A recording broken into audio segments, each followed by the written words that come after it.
This is the booksbybethel.com's Authors Corner podcast, where we chat with interesting authors, bring you insights, and marketing tips. Booksbybethel.com is an author's directory featuring family-friendly writings of Bahamians and West Indians. Here's your host, author, and publisher, Terry Bethel. Well, welcome to another episode of the Author's Corner with myself and our new guest, Mrs. Beverly J Turnquest. Mrs. Turnquest is an author of 20 plus books and climbing. She'll give us the full details. What is it, 26 now? 26 books and climbing. 26. Yes, she is an amazing author. She is talented, very gifted, and she's going to share a little more. But before we get into hearing more from me on Mrs. Turnquest, please welcome Beverly Turnquest. Beverly, it's so good to have you here with me today. Thank you very much for having me. I appreciate it, and I look forward to our chat. Thank you. Yes. And so I just want to say, I think your readers, our audience, would like to hear how this got started, how you got on this journey to write 26 books. I know a little bit of the backstory, but I think it's so intriguing that others need to know that because, sometimes we face difficulties in life and we just fall apart. But you didn't. You took it as an opportunity to catapult into another area. And so please share that with us. Yes, I think sometimes we find ourselves in a difficult situation, and it's because we don't have plotted for us in mind, and we wanted something else, and we're at that crossroad. And many times it is God putting a hurdle there because he wants to redirect us. And I think that's what happened. And I've identified that in many pockets of my life in terms of where I'm at right now. My backstory: as a child, I didn't go to preschool. I actually went to the Southern Library, and that's on Blue Hill Road South with my grandmother. And just the atmosphere of the library had me in awe, because this was as firm as she was in her talks in terms of going to work with her. You are not to talk. You know how you had to handle books. And it was just a world of books right there. And I think that impressed something upon me in terms of a type of reverence towards a book. And I will wind up growing in a Christian home that we weren't allowed to use profanity. We could not say the word lie. It had to be sturdy. We could not call the Lord's name in vain. I think we were borderline Amish in terms of the strict way my grandmother, who was the matriarch of the family, had us. We could not listen to secular music. Of course, children disobeyed, and somebody would run and say, Grammy's coming, turn that off.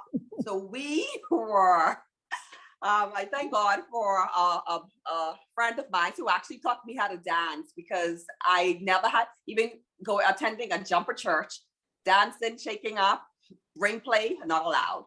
But I had an older sister. She's now deceased, and 4 years older.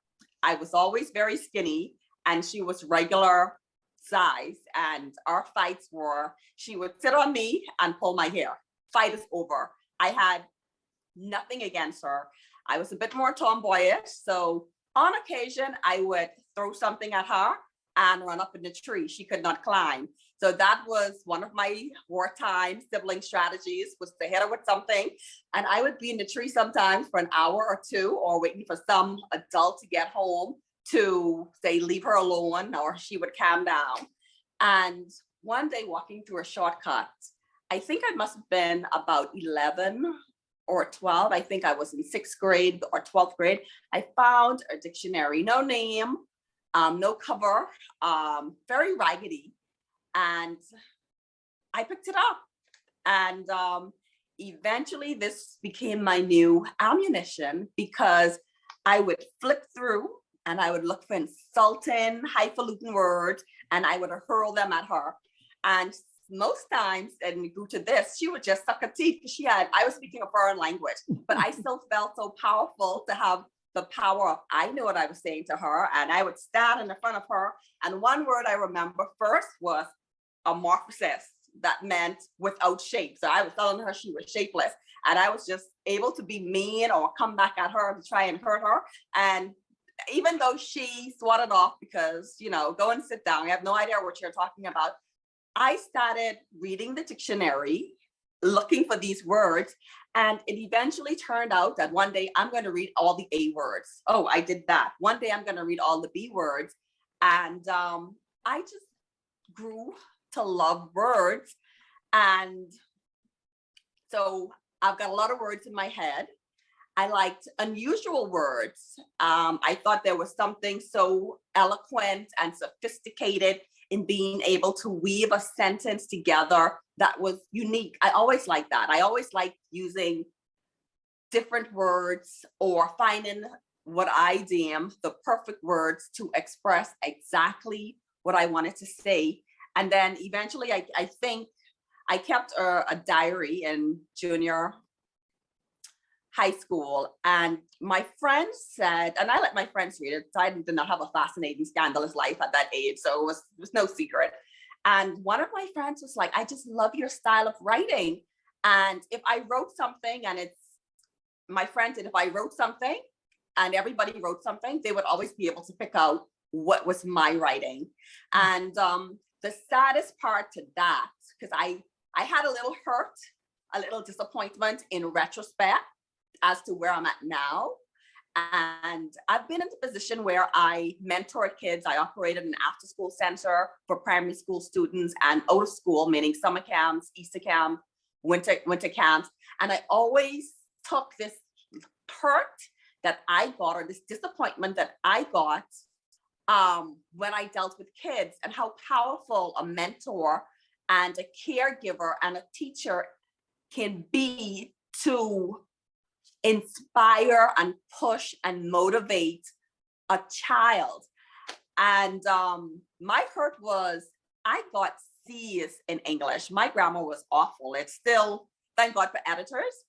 And I would get C's. I remember writing the silliest story and getting the highest grade. And I was like, puzzled, like this story, when I was in Czech, and I was just tossing out anything. And I just couldn't figure out how to write and get a good grade from my English teacher. I was an advanced student in English literature in junior school, to the point where I was bored. It was not stimulating. I think 7th and 8th grade, we finished our 3-year curriculum for English literature. And in that 3rd year, that 9th grade, we did this, it was just revision. And I remember it being the longest class of my life, and I learned nothing. And I opted for high school not to take English literature. So that was my first decision, that this class is too easy. I can't take it. I cannot take going in a class like this. And I'm not getting anything from it. But the true disappointment was those C's in high school. And I remember returning to school to pick up my BGCSE results. And just in passing, just by accident, I wasn't looking for her. She was just, I guess, headed to class. My English teacher passed me and she said, oh, you should take up journalism. I was thinking, at any point when you were grading and marking, even if you gave me that C, you would tell me why, you would tell me how to fix it, you would tell me how to hone and improve, and nothing. It was just a grade and no conversation. So I just thought I was a C student in English literature. And I said, wow, and this time I'm studying psychology, and it's just not my interest. It's just a hobby. I had no idea I had that type of potential. Writing was just a hobby, something that I like to do. I like to read and I like to write. For me, it was therapeutic to keep journals and diaries, and it's something I always did. I think almost every year of my life, not a New Year's resolution, but I have this reflection where I'd write my goals And my apologies to God for what I failed for the previous year. So writing to me has always been cathartic. It's getting out. Some people do yoga and mindfulness. I need quiet, and I just need my think time. And I like to write it and to read it and to come back. But I take those lessons, and in dealing with a child, I always like to see a potential and push it and encourage it. But so how did you actually start writing books? When did that journey start? Okay, so moving on, we wind up about 10 years. My older sister, she is an avid historical romance reader. She, as a high school student, she was the Mills and Bourne. We don't watch TV in our house. We just didn't. We weren't allowed to watch rated R. Or we just did not watch much TV, if TV at all. And she was an avid reader.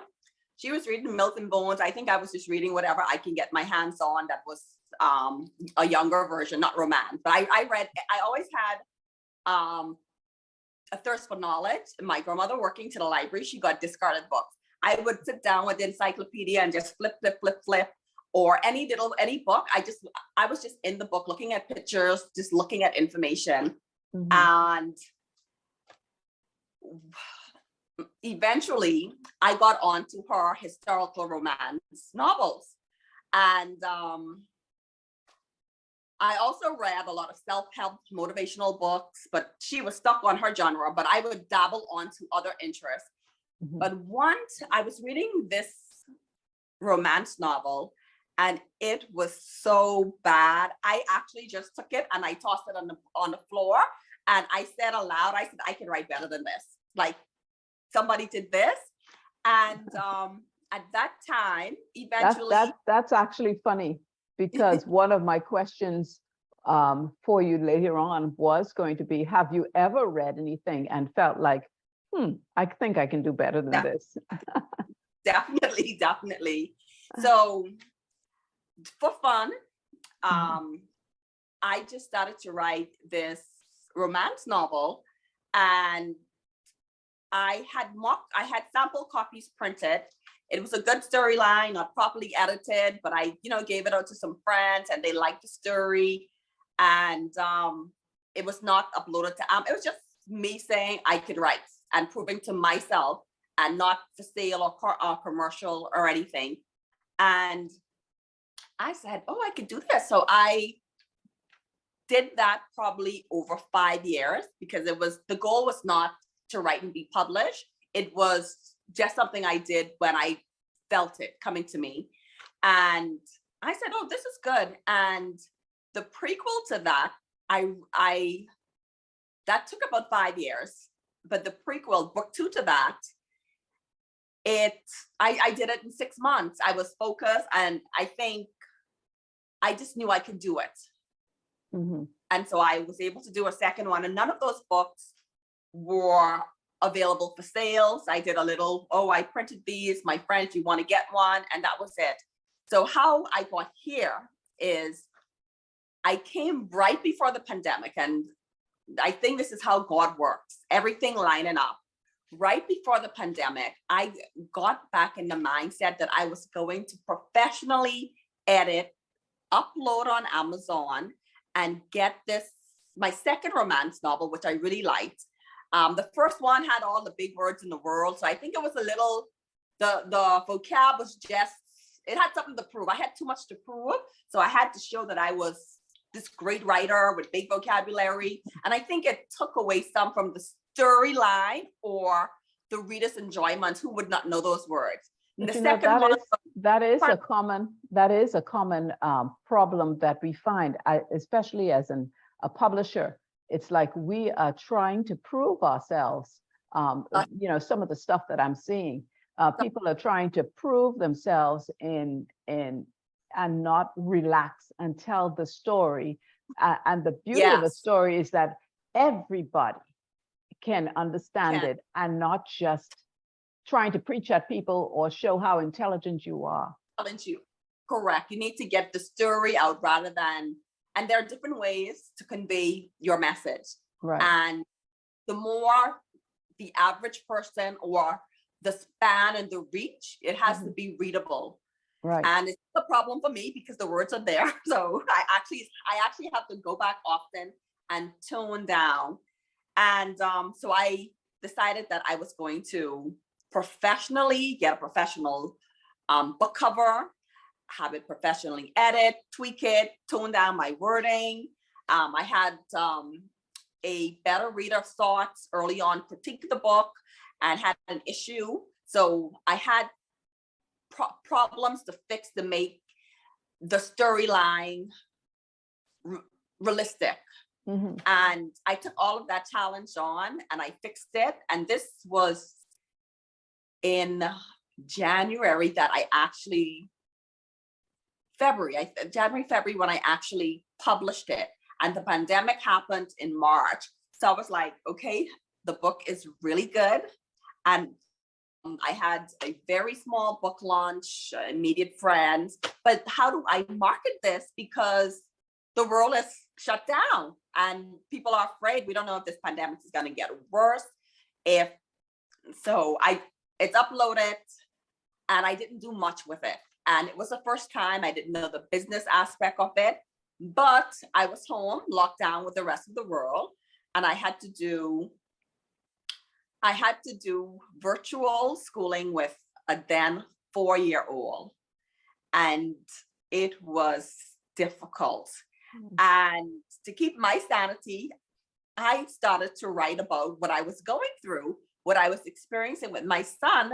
And I started to poke fun of it and there came another book. And that was my first independent, because I've worked with children before with anthology, but that was my first graphic picture book. And I had so much fun with it and I got good reviews. I did a little more research because I had time to find out how to network with other authors, how to get reviews, how to take my feedback. And I just started writing. That one took a while because the journey started in March and it ended in late May. And I tell people this is a true story, even though it looked like a graphic book. And I was born again and I was flipping through actually this is a magazine I did with my children for an Easter camp. And it's written 80% by children, the content. And this was something that I wrote in the magazine. And this is a book, a story that's told in full alliterations. Now, I do have a problem. I think that I've inflicted upon myself in studying the dictionary. And I think there's a psychological term for this, is that how we store our memory is in folders. And because I used to study the dictionary alphabetically, all A's to Z, I have this skill, and it often works to my disadvantage, that I can spit out words in alliteration in a sentence. So it's almost like it's a plague and I have to come back and tune it. And so this is a story, and I had college students who worked for me who were interested in, who were studying English literature. This was a part of their hobby. And they were totally fascinated with this storyline. And this is 2 pages. And they asked to share it with their friends. They thought it was very quirky. And so I picked that up and I said, boy, this is so crazy. This should be a full book. I wonder if that's even possible. And lo and behold, this is a full book. And It's like a book you'd never, ever would have read. I actually applied to Guinness Book of World Record for the longest tongue twister or book written in alliteration, but it cannot be measured because they simply cannot go out and on planet Earth and find all the books and measure everything. So they say it's immeasurable. But I know there isn't a book with this much alliterations and tongue twister. And there's actually a very strong moving storyline in the book. So it was my editor who was edited most of my books, probably 90% of them. She said this is actually her favorite book So I Wow. felt good about So this. what And is so the name of that book? this is the memoir that makes you go, mm. And it's about a girl who is suspected to be autistic or on the spectrum, I should say. But her parents, she is able to function sufficiently well in society. Her parents have never had her tested. And so I went back into school days, and you know, children are mean, and you'd say, oh, that boy elevator don't go all the way up there, or somebody is cracky. So this is that character, that odd character who's different. The only thing that's different about her compared to those students who were different in school in my days, who were kind of slurred against or made fun of or kind of shunned, is she rocks her different. She's confident and she's unapologetic. And I really wanted to highlight, however you have been made is perfect. You're made and God made you. So I wanted to take this awkward character and make her lovable because she's bold and she's confident and she doesn't apologize for who and how she was made. And so I had one reader who said, oh, I cannot read, this is gonna hurt my head. And I don't like the character. And then I sat back and I was like, you know what? She can't have an autistic friend, you know? And then that was just my thinking, but I actually had to go back and really brand her character in the blurb and her description so people know, yes, she's different. And my theme for her is she has the most original mind. Is she odd or is she outstanding? So you have to ask yourself that as you read. And there's no answer. She simply stands out. She stands out because she's different. So it's your opinion. Well, I think books like that really do help children who are different. And I mean, you could have different where you're good and they're different where you are on the wrong side of the track. But that's, I'm talking about behavioral differences and things like that in particular. So it is so good that children who are different can pick up a book and say, I can celebrate my difference instead of always running and hiding and feeling that you have to be marginalized or bullied, you know. But to be something that. Right. So I wanted to ask you, now you have a book called Facts, Acts, Youth Enrichment on TAC. What is that book about? Yeah. So this book is, this is the book here, and this is of maxims, manners for youth. It's to foster social and emotional well-being and development. And this book, I'll give you the backstory for this. I had my niece who came during the pandemic to stay with me. Her mother said she was just having difficulties with her and she just needed a break. So she stayed with me for about 6 months. And my house is not a house that you misbehave in because we believe children are children. And she still had, and I think as Black people, we're not really used to children throwing tantrums. Well, in my family, we're not used to children throwing tantrums or giving you this angry mean face. And she behaved. The only thing she did, if we were correcting her, but she gave you there is a face. And all of my nieces and nephew, if we say do the face, they know how to do her face because it's borderline poltergeist where it's so much rage bottled into that. And how old is she? She is now 8, and at the time she was 6. So one day I told her when she did this face, I said, you don't look pretty. And lo and behold, that was the key. She was vain. Wow. She doesn't want to look, honestly, this is the true story.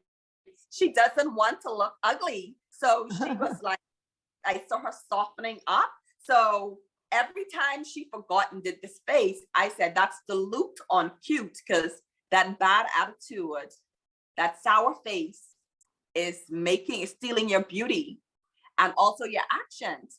And as this is the original, and this was written for her. as she committed her crimes or misbehavior or misdemeanor, I would jot it down and correct it. And then I realized that a lot of times we are telling children, don't do that.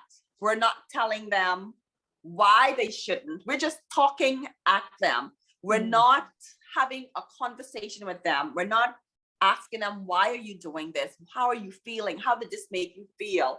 We're not validating their feelings. I'm not there telling her not to feel angry. And I told her, you're free to cry and you're free to get angry. You still have to be respectful, but let's delve a little deeper and find out why. And let's look at the consequences if you continue on this path, if this is not justifiable, or your mind is only on being thin-skinned, how this is going to affect your life. And we ended up with just about 50 different advice. And I actually have a thing. I don't watch TV, but I do love the Victorian era. If I have a secondary hobby, it is scavenging, looking for period dramas. I just like that the storylines, whether it be movies, and I guess this stems from my historical romance because it's a similar era, but it's just a little more pure than what's out to date. It's just a beauty in the writing, whether it's on film or books. I just find it's just not so raw and at you. And I like that. I like that makes me think. And so I think that's a beauty. I think that's a beauty of communication across the board. I think people who tend to use vulgar language or profanity, that is it shows that you lack imagination. You lack the ability to communicate on a higher level. I totally agree. Some people they are intelligent and they still use that, but it's like you take a side street to communicate Correct. that way, and it's like you say with your niece. Oh boy, that does make you look a little unattractive. You know, it does. You know, that just that emits a fragrance out of you that, ah man, you were looking so pretty until you said those words. Until you opened your mouth, came out. It actually, I think it pulls you down. It does, and it's the same thing with books. And as a publisher, that's why I am very cautious with what types of books I publish. And people have brought me erotica. Well, I don't even want to read that. I mean, I think there's such thing that you can write a love scene without getting grody. You know, you can be creative. And if the mind wants to imagine, the mind will imagine. You don't have to spell it out and get sorted. Right. I agree. So I think a skillful writer leads people to be creative with their imagination and paint pictures on the walls of their imagination without having to be coarse. You know, so I totally get what you're saying. And I think that's a wonderful story about your niece, and a fantastic thing that you're doing with telling that story, because essentially what you're doing is you're taking those things that would be considered the negatives, and you're using them as building blocks to help other children who might be going through similar challenges, or parents who are going through similar challenges with their children. And that's freeing, and that is what a good book is about. And that's what I try to tell many of my authors. It's not just writing a book is not just about you telling your story for the sake of telling your story.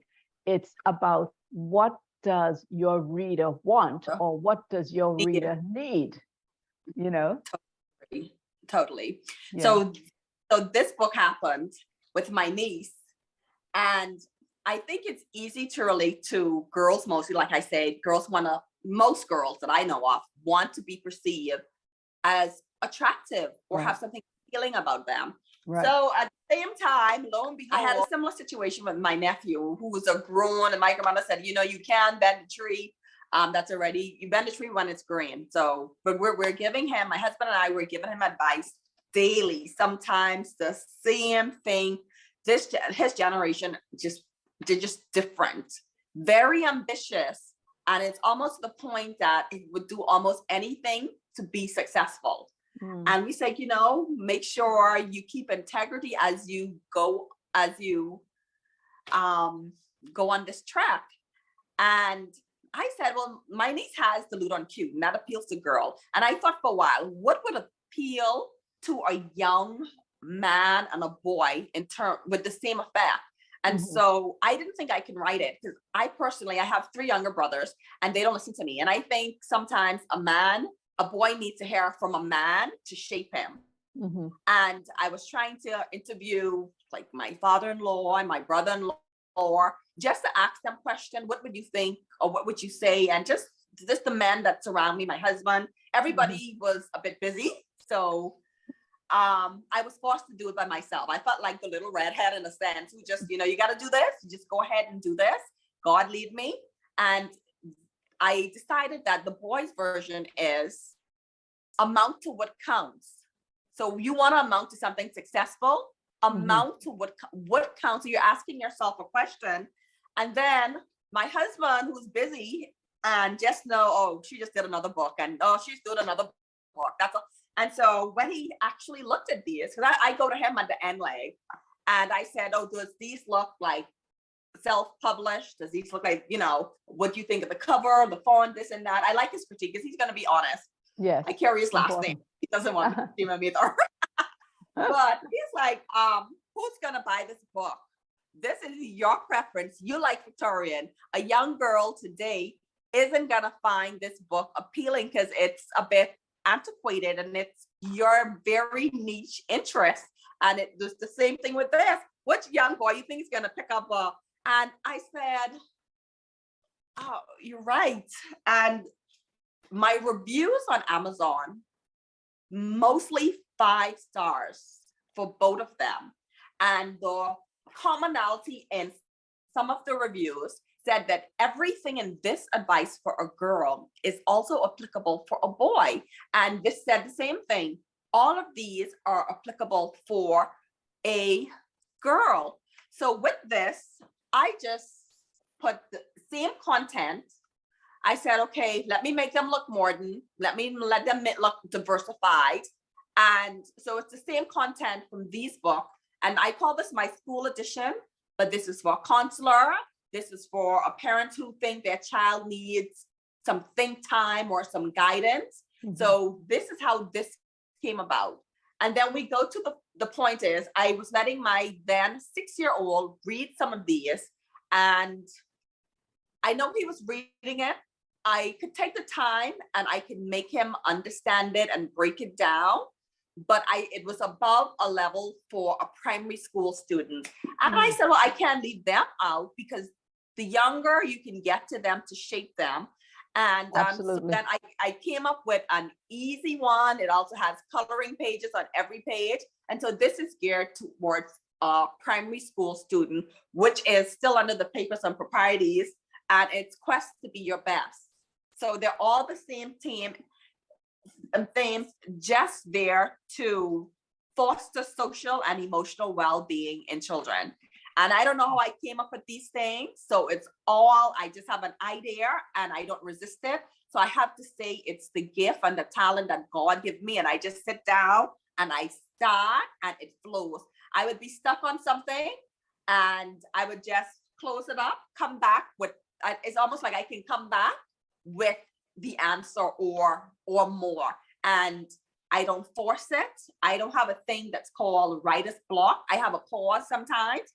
And I've proven that sometimes when I'm stuck, just put it up a week and you come back and it's almost like I'm coming back with a totally new mind and I'm seeing something that I would not have seen if I had tried and forced it. Yes. You just rest. You rest your mind. Yes. Well, that is incredible. Your journey and all that you're doing, because 26 books and these journals to help people. People are saying, my dear, do you sleep? But when you It's have a God, gift, it's God, it's not me. yeah, when you have It's a not- gift, it flows. it- And I watched a program not too long ago, and it was an interview with this college professor, and he was asked uh, when he said no, he said that he was asked by a student, should I pursue a career in writing or should I pursue something else? He said, I can't answer that for you, but I can tell you this. If you have to ask, then the answer is no. Because with a writer is consumed with and cannot help but to write. And Correct. sometimes it comes at different stages in your life. That well can be uncapped at any time. Yours didn't come until later on when you were in a time of pressing, and then when you were squeezed, more of this beautiful expression came out of you. But you Yeah. could have sat right there and say, I don't know. I just don't know. And but people don't understand that a ship can't turn unless it's moving. And you couldn't have accomplished this unless you had started that first book. And Exactly. look how it's blossomed. So what I what agree. what is the next step in your publishing journey? Your as an author, what I know most authors have several books in the background that they have not published, but are there other genres that you think you would like to take on? Um, I my genre is very mixed, even though I would category my one romance, I've printed journals and add content or low content books. And my niece released a book. It's called The Little Black Book, and it's a journal. And my background is also marketing and event planning. So I'm used to inventing a product or an idea or an event. And with my books, a lot of them have mixed themes. They can be considered different genres. I actually like, and I actually do have, I have a problem with my recent release because I don't stick to the norm. I just And want to that write. can be so good. Because I released the book. I'm trying to see which day it is today. Maybe on last week, Friday. Short picture book, and I have one of my reviews, and basically the story is about a little boy and a little girl, picture book for early reader who doesn't agree or get along with anything. And it just says the art teacher identified that, I guess, that they had something in common, and she put them in a debate to talk about their favorite palette. And they were both liking things, and the commonality of the things that they like and their favorite color just happened to be brown, because I wanted to highlight that brown is beautiful without coming from that negative narrative that, or just having black be included as a beautiful color. I'm sorry, brown being included as a beautiful color in the world, which one of the readers said, I never thought of brown as being a beautiful color. I mean, she was just being honest that a child rarely picks up maybe a pink there, a blue here, or a purplishes. And I wanted to do something with the color of our skin as beautiful without talking about skin. Wow. So they talk about all the beautiful things in the world on earth that has seasoning, spices. So how would your food be without this? They talk about the yummy treats like chocolate ice cream, s'mores, all the bright.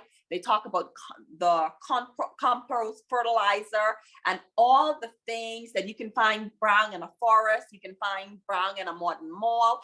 And they talk about all the beautiful things in the world that are colored brown.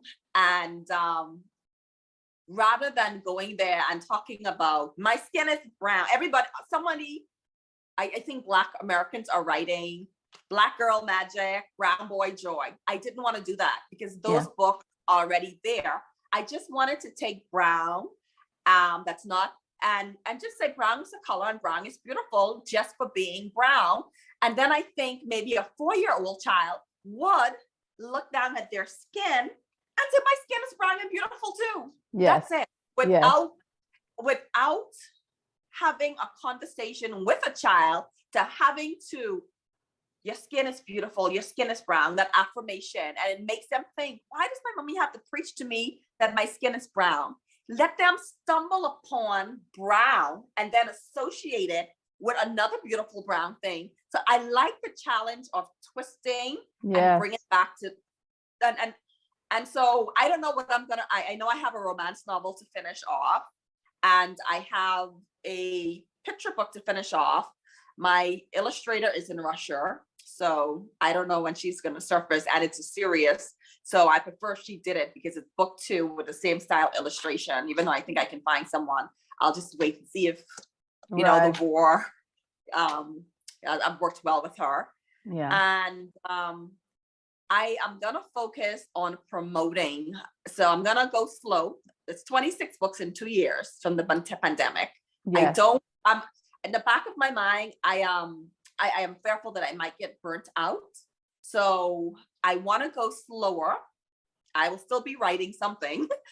And I want to promote because I have these books. I want to now make sure that there's reach and they're read. And so that's going to be my focus now, is promoting these books. Well, I think that would be, you are so full that I think we need to have you on again so that we can talk about promotions, because I think like you and I shared a platform a couple of weeks ago where we were sharing about the pitfalls of publishing. And one of them would be that we don't work together as we should as authors. And I think you and I need to have a conversation about that. And so that we could encourage authors that you speaking out does not limit or marginalize the reach of your book, but it could only help propel it. I'm an author, but I'm doing these interviews to help promote authors. That doesn't take anything from me. I think in celebrating each other, we can only help to help with the interests and expose our books in the Bahamas and in our culture in the West Indies. We need to get those kinds of things out. Well, our time has passed, sadly, because you can see that you are so full, you're overflowing, and we need to have more of this discussion on our podcast. So I just want to thank you so much for popping by today and spending this time with us. We had to read your lips just now because your voice just cut out, but I got the part. Thank you for, and it looked like you're saying having me. But thank you for having me. Yes. Yeah, this is modern technology, and we are just going with the flow. We're not going for perfection. We're going to get the message out to everybody to say, hey, this is Beverly Turnquest. Get the books. Beverly J Turnquest, or is it J Beverly Turnquest? It's Beverly. My pen name is BJ Turnquest, but first name is Beverly. Okay. The small island, whatever you're comfortable with. BJ Turnquest. Thank you for having me. I enjoyed it. Energized, and who knows, maybe you push me to go back and write another book. But thank you. It is so motivating to be with like minds and to lift each other up. It's almost on par with a book sale. If we can do this, it becomes motivating. It encourages us. And I don't think people, I think it's totally discounted that this is an art. And art is something that the artist would like to have appreciated and seen or read Yes. It's not something that you simply buy and drink and consume and it's gone. It's long-standing and it's written and produced for someone's enjoyment long-term. And I think that makes it a little more special in the fact that it's an art. Yes, it is.